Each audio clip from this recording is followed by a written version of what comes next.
ভোর, ফাঁকা রাস্তা, কাঁধে পুরনো ব্যাগ নিয়ে এক বৃদ্ধ সংবাদপত্র বিক্রি করছে। ঠান্ডায় কাঁপছে। ভোর হলেই তিনি বের হন, হাতে খবর, মানে যুদ্ধ।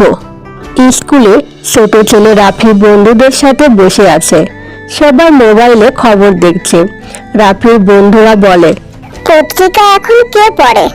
রাফি চুপ করে নিচে তাকায়।